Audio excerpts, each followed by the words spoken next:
गद्दारी केलीस माझ्यासोबत. आता खरं काय ते सांगायचं, नाहीतर कायमची तुझी मुलं बायको रस्त्यावर येते. मॅम मॅम प्लीज असं काही करू नका.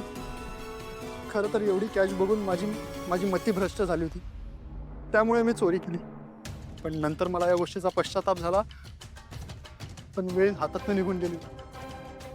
त्यामुळे मी ती सगळी कॅश सखदेवच्या घरात टाकली. पण मी खरंच सांगतो, ती कॅश इथे कशी आली ना हे मला खरंच काही माहित नाही. ते पैसे मी घरी घेऊन आलो. ओ, तुला जर का पैसे सापडले तर घरी येऊन सांगायचं ना. डिरेक्टली माझ्या खोलीत ठेवले. मला अडकवण्याचा प्लॅन होता सोहम. वहिनी, तुझा नाही पोलिसांचा फोन झाला होता ना? हो, झाला होता ना.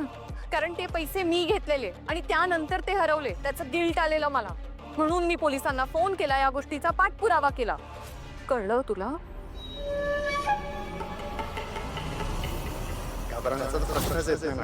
माझा पूर्ण विश्वास आहे तुमच्यावर. तुम्ही जे सांगाल हे बंद करण्याके लिए रेडी आहे. म्हणजे उद्या जर जीव द्यायची वेळ आली तर जीव देणार ना? तरी सुद्धा जर तुम्हा लोकांना मी दोषी वाटत असेल तर मला द्या पोलिसांकडे, नो प्रॉब्लेम.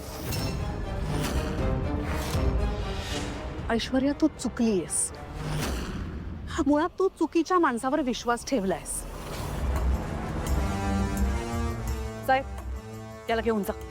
याला अटक करा, म्हणजे याला कळेल मेंढरेंच्या घरात चोरी करायची नसते.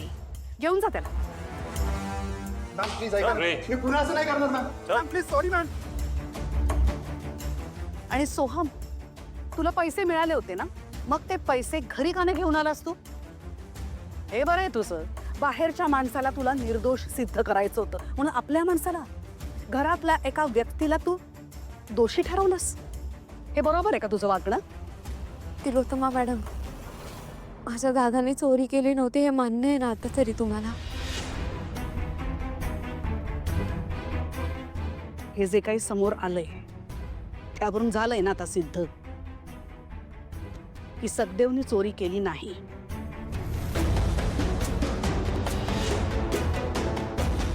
सारंग, प्लीज एक काम करशील का माझं? आता सखदेवने चोरी केली नाही हे सिद्ध झालंच आहे, तर आपल्या सगळ्यांकडून त्याची माफी माग आणि आपण त्याला जितके पैसे देणं लागतं तेवढे दे प्लीज.